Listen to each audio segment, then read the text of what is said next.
안녕하세요. 또 새로운 한 주간이 시작됐습니다.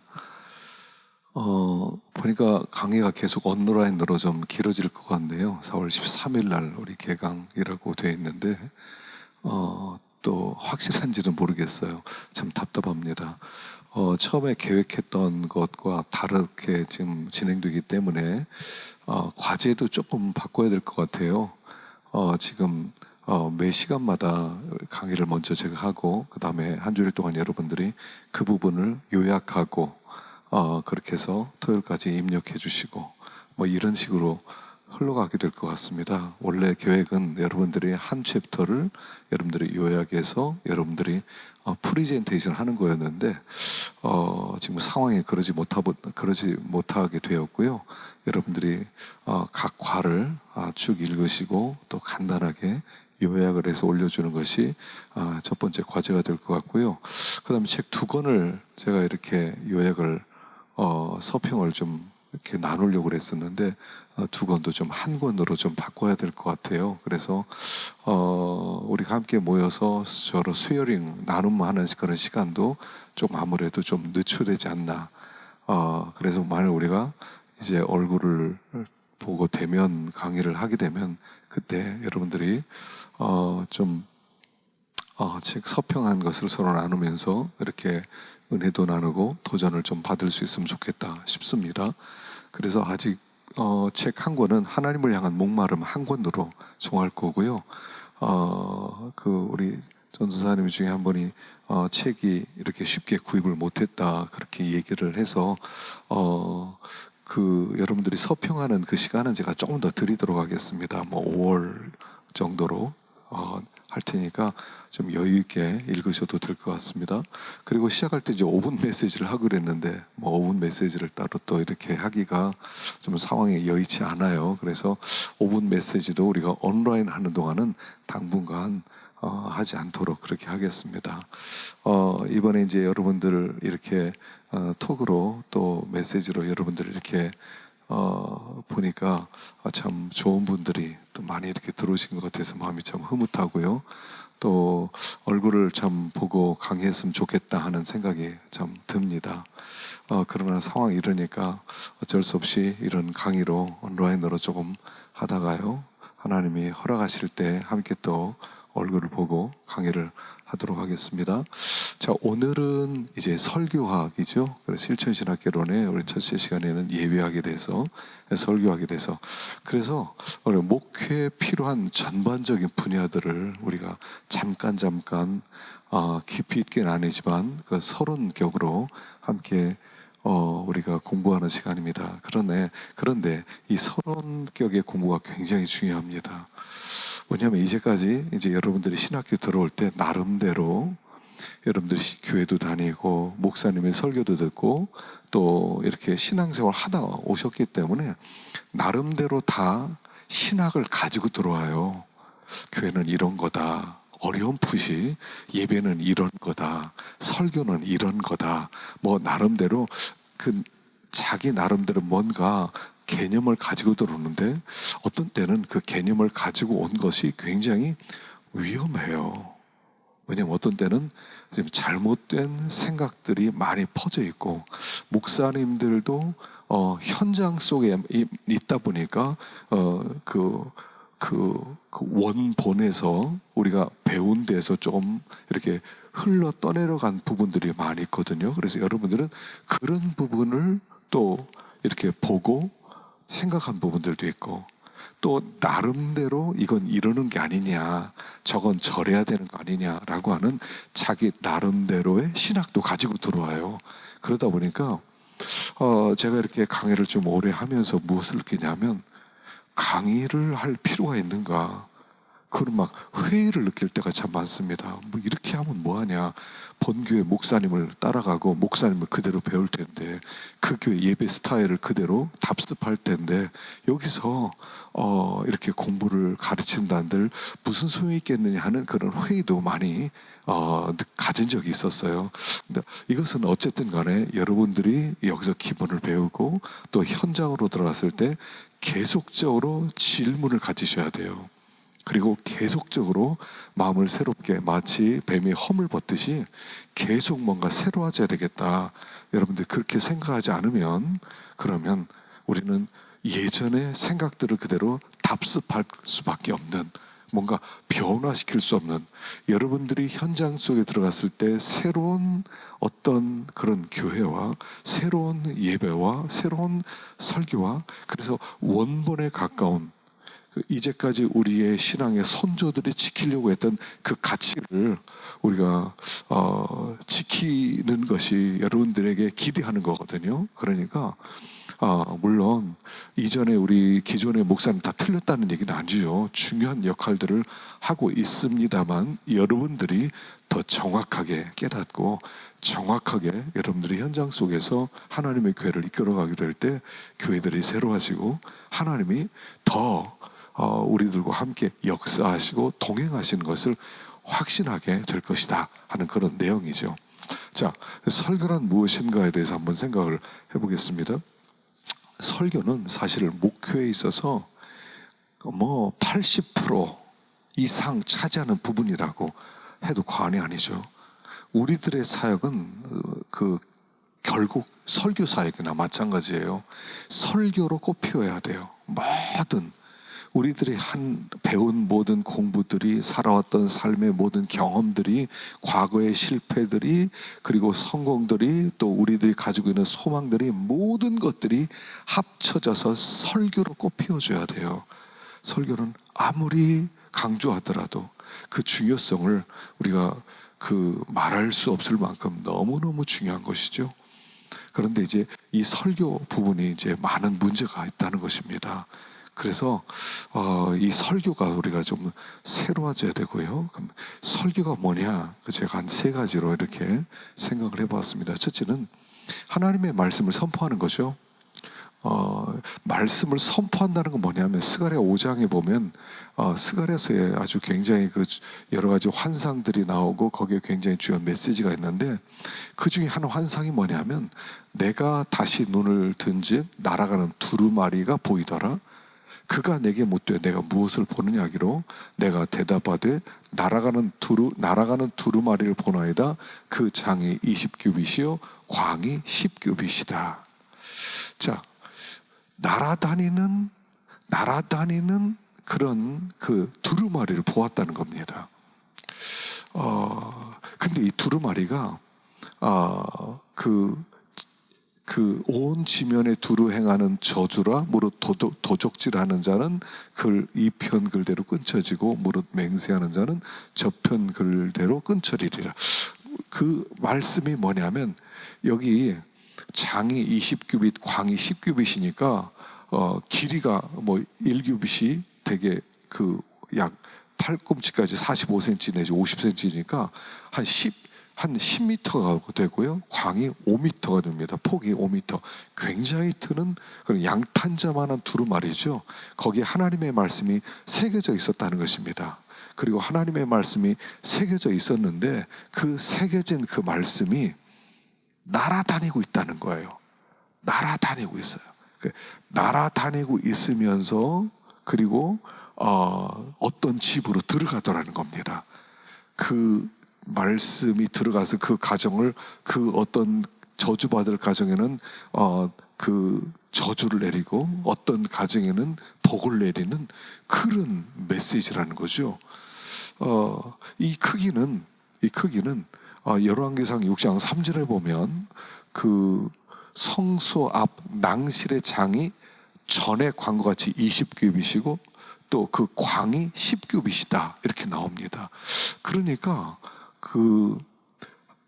이제 하나님의 성전 앞에 있는 성소 앞에 현관의 크기죠. 그러니까 이 크기와 이 날아다니는 두루마리의 크기와 낭실의 크기가 같다는 것은 하나님의 말씀이 지금 날아가고 있는데 거기에 하나님의 말씀이 선포되는 것이었다는 것입니다. 말씀은 우리 사람의 삶의 현장 속에 던지는 일입니다. 지금도 하나님은 이 세상의 통치자세요. 하나님이 지금도 이 세상을 다스리고 계세요. 이번에 코로나 이 사태는 하나님의 영광이 드러남이죠. 하나님이 되심, 내가 세상을 다스리고 있다 하는 것을 사건을 통해서 보여주시는 겁니다. 여러분, 사건은 말씀이에요. 말씀이 사건이 된 겁니다. 여러분, 말씀과 사건은 똑같은 거예요. 그래서 그 사건을 볼 때 우리는 말씀을 읽어야 되거든요. 하나님은 지금도 세상을 말씀으로 다스리고 계시다 하는 것을 보여주는 겁니다. 그래서 요한복음 12장에서도 유명한 말씀이죠. 사람이 내 말을 듣고 지키지 아니할지라도 내가 저를 심판하지 아니하노라. 내가 온 것은 세상을 심판하려 함이 아니요 세상을 구원하려 함이로라. 하나님의 말씀이 마지막 날 심판한다는 겁니다. 그 말씀이, 그러니까 말씀이 선포된다는 것 자체가 뭐냐면 그 자체가 하나님이 지금 통치권을 주장하고 있다는 뜻이에요. 그러니까 강단에서 목사님께서 말씀을 선포할 때 그 말씀은 하나님이 세상을 이렇게 다스리고 있다는 것을 보여주고, 그대로 살면 복을 받고 그대로 살지 않으면 저주를 받고 재앙을 받을 것이다를 선포하는 행위가 설교라는 거예요. 그래서 지금도 말씀이 날아다니면서 심판하시고 날아다니면서 온 세상을 다스리고 있다는 것을 보여주고 있다는 거예요. 그냥 우리가 말씀은 그냥 어떤 교훈을 주는 거다. 하나님이 이렇게 살아라 저렇게 살아라 그것만 얘기한다.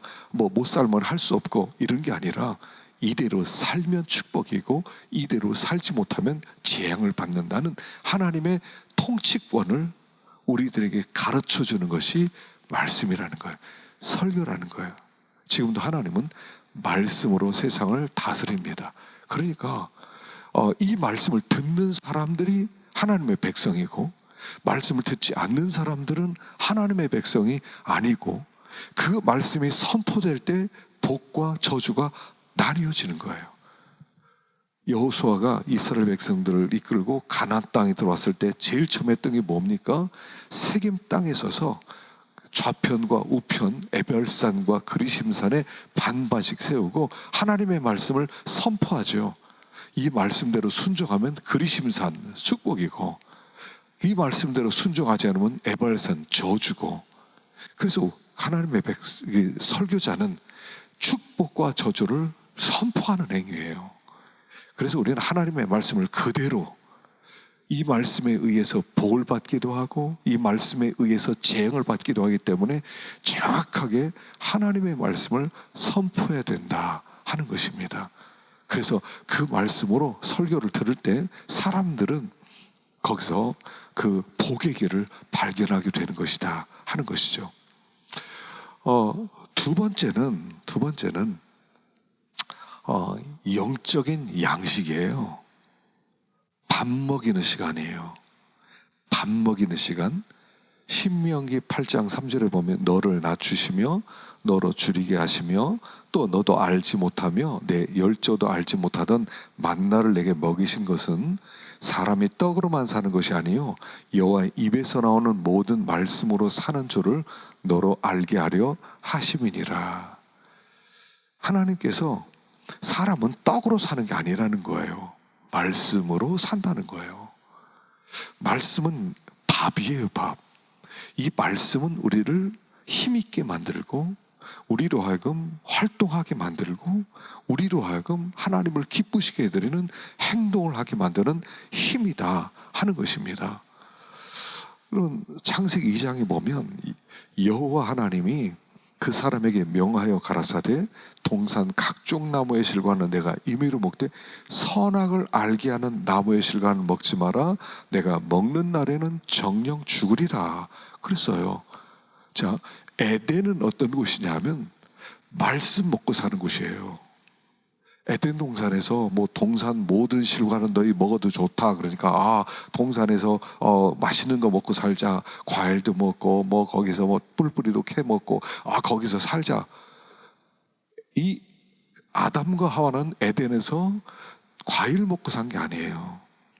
그들이 거기에서 살았던 것은 뭐냐? 말씀 먹고 사는 거예요. 선악을 알게 하는 나무의 실과 먹지 마라 하는 그 말씀을 양식으로 먹고 할 때는 살고 그 말씀을 따라가지 않을 때는 죽는 거예요. 말씀은 양식이에요. 그렇기 때문에 에덴 동산의 양식은 말씀이었어요.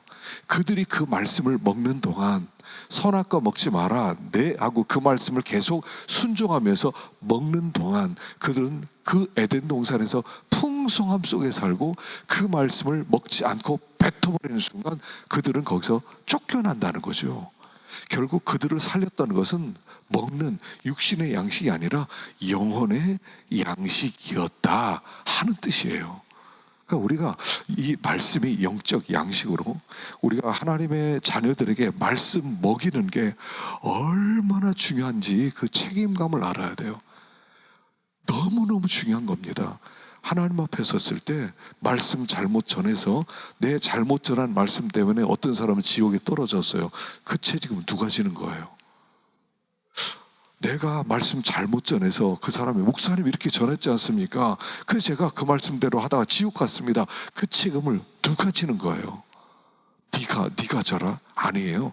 전하는 사람이 져야 돼요. 여러분, 말씀의 사역자는 가장 중요한, 그래서 우리가 그 말씀을 얼마나 깊이 있게 연구하고 고민하고 이게 그러한가? 이게 진짜 하나님의 말씀인가? 아니면 내가 이 말씀을 이용해 먹으려 하는 건가? 분명히 구분해야 돼요. 하나님 앞에 그 말씀에 대한 상벌이 있어요. 그러니까 우리가 전하는 이 말씀 자체가 생명을 좌우하는 말씀이라는 것을 알아야 된다. 그들에게 양식으로 주는 거다. 그래서 설교는 육신을 감동시키는 게 아니에요. 영을 감동시키는 거예요. 기분 좋게 만들어주는 게 아니에요. 그들로 하여금 그냥 지금 이 시대가 위로가 필요하니까 위로만 해주자. 말씀이 자체가 위로예요. 성도들에게는 참 말씀이 선포될 때 그 안에 위로가 있는 거죠. 그래서 말씀은 양식이고 우리를 살리는 힘이다. 구약의 이스라엘 백성들이 광야에서 만나 먹었죠. 40년 동안 만나 먹었어요. 근데 만나 먹고 살았습니까? 아니에요. 십계명 아니면 모세 입에서 나온 말씀을 먹고 살아요. 모세 입에서 나오는 그 말씀대로 순종할 때는 거기서 백성들이 잘 복을 받고 하나님의 보호하심을 받는데, 모세 입에서 나온 말씀을 거역했을 때 하나님이 전염병을 보내기도 하고 적군을 보내기도 하고 하나님의 불뱀을 보내기도 하고 다 죽는 거예요. 말씀이 살리는 거예요. 광야에서 이스라엘 백성 만나 먹고 산 게 아니에요. 말씀이 있을 때 만나도 있었다는 뜻이에요. 말씀이 없는 곳에는 만나도 하나님이 만나가 떨어지더라도 먹지 못하게 하시는 거예요. 불뱀에 물렸는데 입에 만나가 들어갑니까? 만나를 보면서도 못 먹어요. 왜요? 하나님의 말씀을 받아들이지 않을 때, 먹지 않을 때 그들이 그렇게 거절당했다 하는 것이죠. 그래서 말씀이란 영적인 양식이다. 사람 기분 좋게 하고 싶은 마음이 왜 없어요? 전하러 가다 보면. 근데 그렇게 해서 사람 망하면 하나님 앞에 심판이라는 것입니다. 세 번째는 하나님의 사람으로 만들어가는 거예요. 만들어가는 것. 자, 디모데 후서 3장 16절, 모든 성경은 하나님의 감동으로 된 것으로 교훈과 책망과 바르게 함과 의로 교육하게 유익하니 이는 하나님의 사람으로 온전케 하며 모든 선한 일을 행하기에 온전케 하려 함이니라. 성경은 하나님의 감동으로 됐는데 우리에게 교훈해주고 책망해주고 바르게 하고 의로 교육하고, 그래서 하나님의 사람으로 온전하게 만들고 선한 일을 행하게 온전케 하기 위해서 말씀을 주셨다는 거예요. 예레미야 23장 29절에는 나 여호와가 말하노라 내 말이 불같지 아니하냐, 반석을 쳐서 부스러뜨리는 방망이 같지 아니하냐. 말씀은 망치고, 말씀은 칼이고, 말씀은 정이고, 말씀은 조각도고. 말씀은 인격을 다듬는 하나님의 가장 중요한 도구라는 거예요. 우리가 말씀을 들을 때 그들이 그 말씀으로 깨지는 겁니다. 여러분, 설교는 수술하는 시간이에요. 칼이 날아가는 거예요. 칼이. 어떤 사람 심령 가운데 칼이 들어가는 거예요. 말씀은 운동력이 있고 좌우에 날선 칼이라고 그랬죠.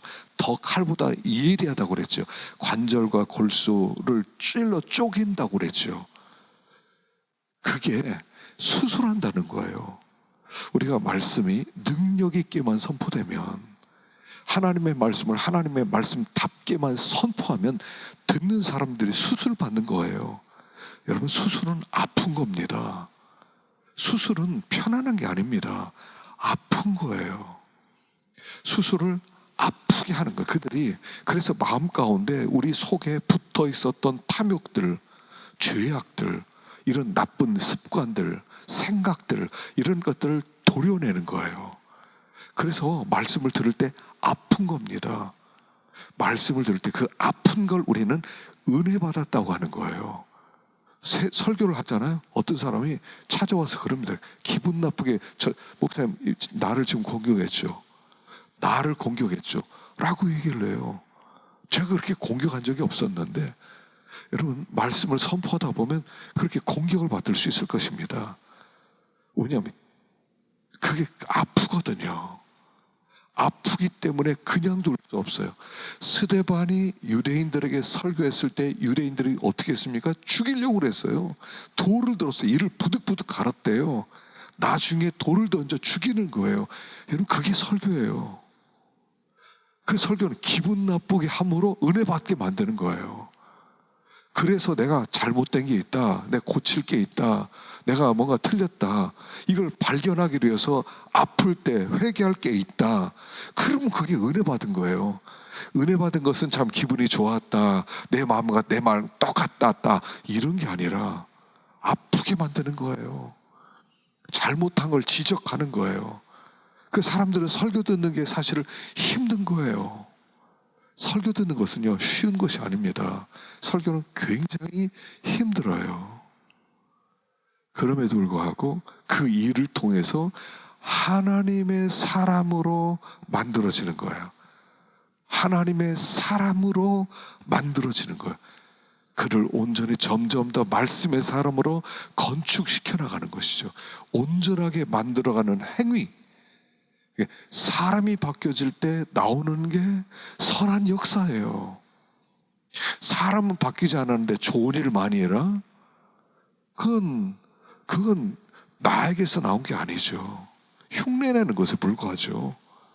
내가 바뀌어야 되는 거죠. 그래서 말씀은 나를 변화시키는 하나님의 사람으로 만들어가는 것이다 하는 것입니다.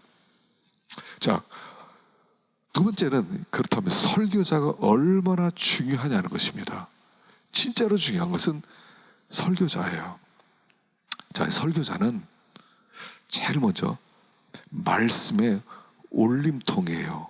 말씀의 울림통. 그 에스겔 3장에 보면 1절부터 그가 또 내게 이르기를, 또 이르시되 인자야, 너는 받는 것을 먹으라.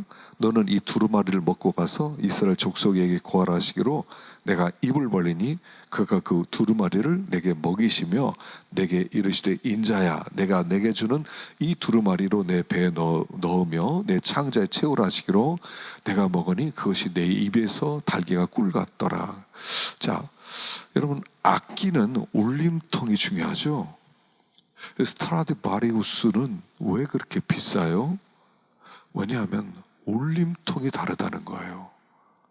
그래서 울림통이 왜 다르냐, 그래서 스트라디바리우스가 뭐가 다르냐를 많이 연구했는데 정확하게 뭔가 나오질 않았어요.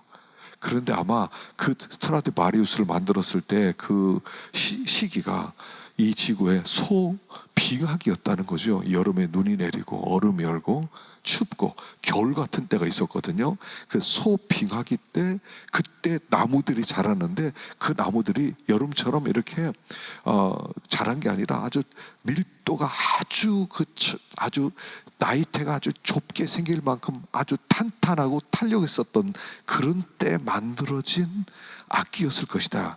라고 추측을 하기도 하죠. 먼저 그 말씀이 목사에게 들어야 돼요. 여러분, 목사는 악기예요, 악기. 우리는 바이올린이에요. 우리는 다 첼로예요. 우리는 다 비올라예요. 그래서 먼저 그 소리가 우리 속에 들어와서 울림으로 나와야 돼요. 울림으로 나와야 돼요. 여러분, 똑같은 성경 본문인데 어떤 사람이 설교하면 울림이 좋고 어떤 분이 설교하면 울림이 안 좋아요. 그 중요한 것은 사람이죠. 그동안 하나님 내가 나를 훈련시키고 다듬고 울림통으로 쓰려고 나를 다듬는 거예요. 훈련시키는 거죠. 울림통이 좋아야 돼요. 울림통이 좋은 사람은 정말 아름다운 소리를 낼 수 있어요. 그래서 먼저 우리 사역자들이 그동안 받은 훈련들이, 그래서 이렇게 좀 고난도 좀 받고 좀 고민도 하고 좀 어려움도 있고 좀 그 모든 것을 통해서 내가 그렇게 울림통으로 만들어지는 거죠. 그리고 먼저 내가 은혜를 받아야 돼요. 설교하는 사람이, 여러분, 설교할 때 항상 내가 감동되지 않은 설교는 절대로 다른 사람을 감동시키지 못해요. 설교는 나를 감동시켜야 돼요. 여러분, 설교할 때 먼저 자기를 감동시키세요. 나를 감동시키면 다른 사람도 감동시킬 수 있어요. 나를 감동시키지 못하고 내가 이거 별거다. 그런데 뭐 내가 이렇게 하더라도 누군가 은혜 받겠지. 여러분, 꿈 깨세요. 그건 꿈이에요. 나도 감동시키지 못하는 말씀에 어떻게 다른 사람을 감동시켜요? 그래서 내가 감동되지 않으면 다 찢어버리세요. 원고 다 찢어버리세요. 다시 시작하세요. 하나님께 다시 엎드리고, 하나님, 정말 나부터 감동시켜 주세요. 나를 감동시키는 말씀을 주세요. 그래서 내 속에서의 울림이 있어야 돼요. 설교자가 하나님의 음성을 들어야 돼요. 성령이 교회들에게 하시는 말씀을 들을지어다 그랬거든요. 성령이 교회들에게 하시는 현재형이에요. 먼저 내가 들어야 돼. 생생하게. 어제 산에서 호랑이를 만났어요. 아침에 사람들에게 얼마나 생생하게 설명할 수 있어요. 호랑이를 만났어요. 이 호랑이가 너무 사나워요. 굉장히 무서워요. 말할 수 있지요. 생생하게. 그렇게 하나님의 말씀을 듣고 선포할 때 왜 교인들이 은혜를 못 받겠느냐 하는 것입니다. 먼저 나를 울려야 돼요. 나를 감동시켜야 돼요. 내가 감동되지 못하면 새로 시작하세요. 그래서 사실 제가 이제 우리가 만났을 때 시작할 때 여러분 5분 메시지를 제가 여러분 이렇게 과제를 드리거든요. 근데 5분 메시지를 자꾸 시키는 이유가 뭐냐면 내가 은혜 받은 것을 감동 있게 좀 전하라는 거예요. 진짜 나를 감동시킨 말씀을 한번 말해보라는 거죠. 그래서 되게 그냥 뭐 읽기만 하고 뭐 이렇게 별로 감동도 안 되는 걸 뭐 그냥 이렇게 얘기하는데, 정말 나를 울리는 감동이 있는 그런 말씀이 선포될 때 성도가 은혜 받아요. 성경은 똑같아요. 근데 설교자로 결정이 되는 거죠. 설교자가 울림통이에요. 설교자가 악기통이라는 거죠. 우리가 악기통이라는 걸 알아야 돼요. 나를 통해서 내 삶을 울리면서 나오는, 삶을 울리면서 나올 때 그게 사람들에게 감동을 주는 거죠. 그래서 저는 요새 그 양준일이라는 가수 때문에 참 감동을 많이 받아요. 고생을 한국에서 이미 이렇게 가수 활동을 하다가 인정받지 못하고 쫓겨나다시피 했는데 고생 직사하게 하고 돌아와서 슈거맨에서 그를 불러내서 얘기하는데, 그 사람 인터뷰를 쭉 듣고 그동안 있었던 이야기를 듣고 나니까 그 삶 자체가 사람들의 감동을 주는 거예요. 그러니까 그 사람의 감동적인 소리를 듣고 노래를 들으니까 노래가 달라지는 거죠. 이런 거예요. 달라지는 거죠. 내가 울림통해야 된다. 내가 감동받아야 된다. 그리고 사람들에게 감동을 주고 하나님의 살아있는 생생한 음성을 들을 수 있도록 만들어줘야 된다 하는 것입니다. 그래서 설교자가 첫째는 그게 중요합니다. 우리 잠깐 쉬었다가 두 번째 이야기를 하도록 하십시다.